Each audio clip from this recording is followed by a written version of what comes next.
Deputado denunciado por corrupção com vacina Covaxin ataca e ofende professores da rede pública. Em abril, o deputado federal Ricardo Barros, PP-PR, disse à mídia que só professor não quer trabalhar na pandemia. 2 meses depois, graças à Comissão Parlamentar de Inquérito da pandemia da Covid-19, o Brasil descobriu como é o trabalho dele. Segundo a imprensa, Ricardo Barros é acusado de ser o chefe do esquema de corrupção por trás da compra da Covaxin e que atua com negócios privados com dinheiro público, lucros e propinas em troca de vidas humanas. O próprio presidente da República, que o escolheu para líder do governo, e seus colegas de Centrão, como o deputado Luiz Miranda, apontaram seu envolvimento no caso de corrupção nas compras da vacina Covaxin e outras, que deveriam compor o rol de imunizantes para combater o avanço descontrolado e sem política pública da pandemia do novo coronavírus. Ele também está envolvido na denúncia acerca do suposto pedido de propina feito pelo diretor do Departamento de Logística do Ministério da Saúde, Roberto Ferreira Dias, que teria negociado vacinas da AstraZeneca com a empresa Davat Medical Supply. Nessa negociação, o funcionário queria receber $1 por dose de vacina, ou seja, queria pôr em curso a rachadinha da vacina, como vem sendo divulgada essa corrupção. Demitido nesta semana, Roberto Dias foi indicado para o Ministério da Saúde por Ricardo Barros. Além de dizer que professor não quer trabalhar, ele também expressou seu ódio de classe, seu desconhecimento sobre a realidade laboral dos professores da rede pública do Brasil e seu cinismo de casta política privatista que joga para o público se dizendo preocupado com a educação. Com outras ofensas, tais como: o professor não quer se modernizar, não quer se atualizar. Já passou no concurso, está esperando se aposentar, não quer aprender mais nada. Barros é o condutor da maioria de parlamentares do Congresso Nacional, obediente no sentido de defender seus próprios interesses e de blindar o presidente Jair Bolsonaro contra o impeachment. Elevado a deputado mais poderoso no parlamento, ele foi alçado a representante de Bolsonaro perante o Centrão, um grupo grande de políticos que usa o Congresso Nacional como balcão de negócios privados e que proferem declarações desse tipo como fórmula de efeito para alinhavar um fundamento que sustente seu objetivo e sua presença na política nacional, a de privatizar serviços essenciais e fundamentais para a população, como educação e saúde.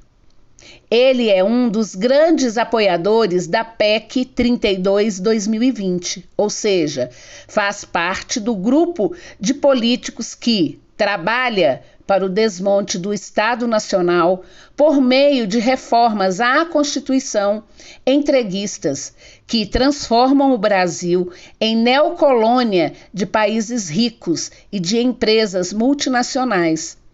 Como a reforma administrativa contraria aos interesses do país, ele luta por isso.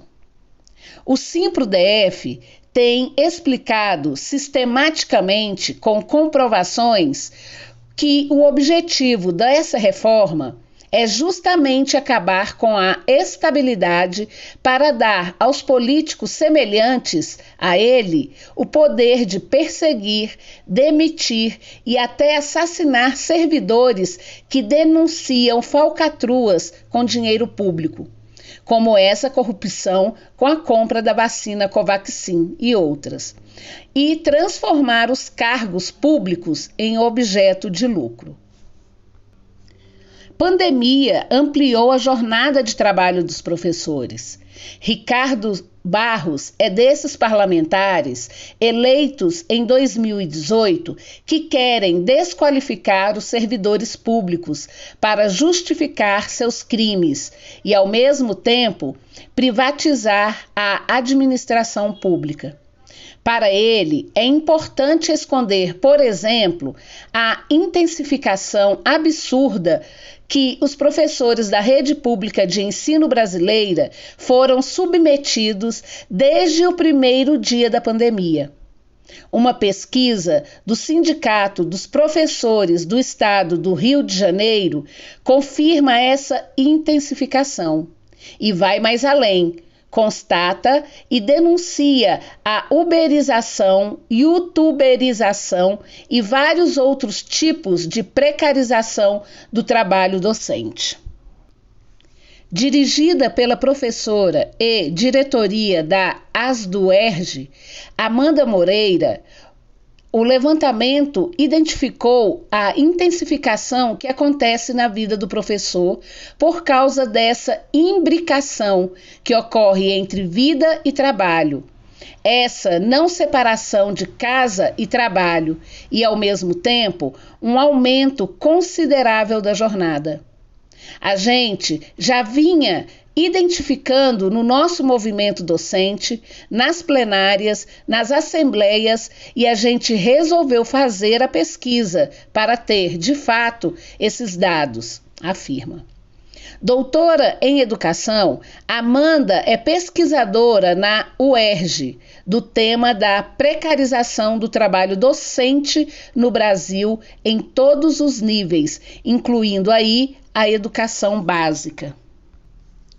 Ela coordenou a comissão da pesquisa e afirma que identificamos intensificação do trabalho quando 44,7% dos docentes afirmaram que trabalharam entre 9 horas e 12 horas por dia e 14% declararam que trabalharam mais de 12 horas por dia. Na demonstração dos resultados, ela afirma que, considerando que a maior parte dos professores são 40 horas, ou seja, uma carga horária diária de 8 horas, a gente vê que grande parte dos docentes está trabalhando muito além da carga horária contratual. Apenas 35% dos respondentes disseram que ficaram dentro da carga horária, dentro das 8 horas diárias. Outro dado constatado foi o de que 71,6% dos participantes responderam que houve aumento de sua carga horária de trabalho em comparação com a períodos anteriores à pandemia do novo coronavírus. É importante ter essa diferenciação quando a gente faz essa pergunta, para entender essa diferença, visto que já havia uma intensificação do trabalho docente em períodos anteriores à Covid-19. Só que, com a pandemia, aumentou ainda mais e os próprios docentes reconhecem, analisa a professora. Além disso, 35% afirmou que trabalhou nos fins de semana sempre. 36% afirmou que trabalhou frequentemente nos fins de semana. 20% respondeu que trabalhou algumas vezes. Apenas 6% dos respondentes afirmaram que raramente trabalharam nos fins de semana. E apenas 2% afirmou que nunca trabalhou nos fins de semana. Nos feriados foi a mesma coisa. Apenas 3,3% dos docentes afirmaram que nunca trabalharam nos feriados. A gente vê aí uma naturalização desse trabalho fora da jornada do tempo semanal. Então, trata-se de uma questão aí para a gente pensar. Isso é rolo do Barros, atribuída a Bolsonaro. Frase traça perfil do deputado. Ricardo Barros, segundo a mídia, é um dos parlamentares envolvidos em pelo menos 2 esquemas de corrupção na compra de vacinas com preços acima da média, ambos na mira da CPI da pandemia. O ruidoso caso envolvendo Barros tem relação com a negociação da compra da vacina Covaxin do laboratório indiano Bharat Biotech, depois que o servidor de carreira do Ministério da Saúde, Luiz Ricardo Miranda, e o irmão deputado federal Luiz Miranda revelaram pressão atípica para agilizar a liberação da vacina indiana. Isso é rolo do Barros, teria dito Jair Bolsonaro quando foi alertado sobre a possível fraude em um contrato milionário para a compra da Covaxin, vacina intermediada pela Precisa Medicamentos.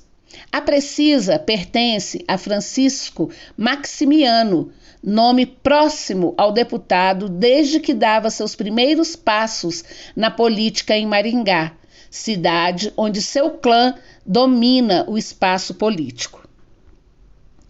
Em vez de se debruçar sobre a denúncia, Bolsonaro desqualificou quem tinha informações sobre um eventual esquema de corrupção no seu governo. Além disso, ele é envolvido em uma suposta irregularidade cometida durante seus anos de ministro da Saúde entre 2016 e 2018, no governo de Michel Temer, ou seja, no governo do golpe de Estado de 2016. Quando foi ministro da Saúde, no governo Temer, ele foi evidência no noticiário ao criticar o Sistema Único de Saúde. Em 2016, segundo a mídia, ele sugeriu uma repactuação do SUS, que gastava muito em exames, e por sugerir planos populares para financiar a pasta.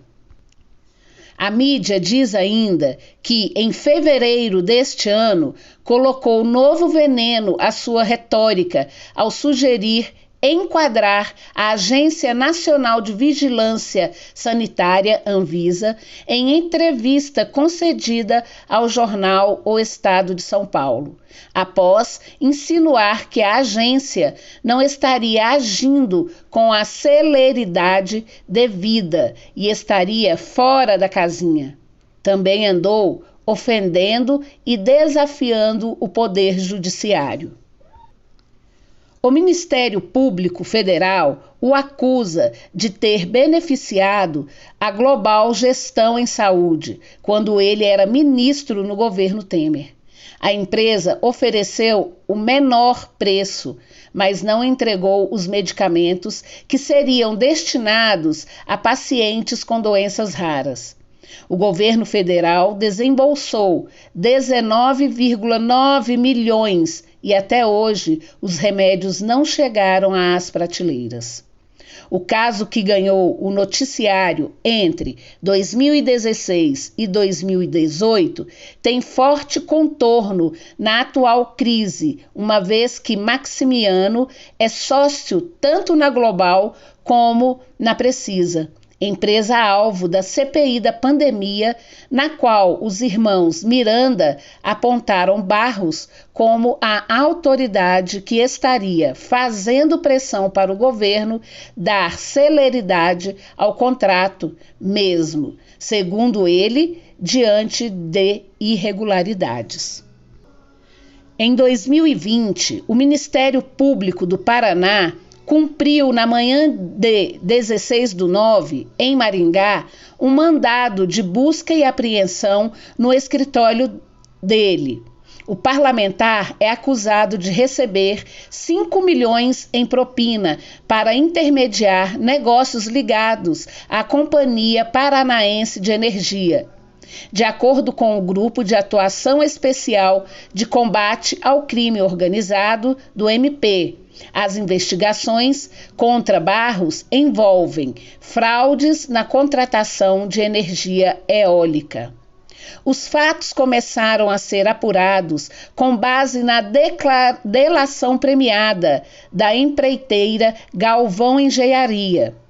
Na época, a GAECO declarou que as fraudes começaram entre 2011 e 2014. O deputado está sendo investigado por corrupção e lavagem de dinheiro. A sua trajetória no campo das falcatruas para levar o dinheiro público para seu próprio bolso vem de longa data. Ele ainda integrava o extinto PFL, quando deu as costas para seus correligionários e foi o único representante do partido a votar contra a emenda que autorizou a reeleição de Fernando Henrique Cardoso.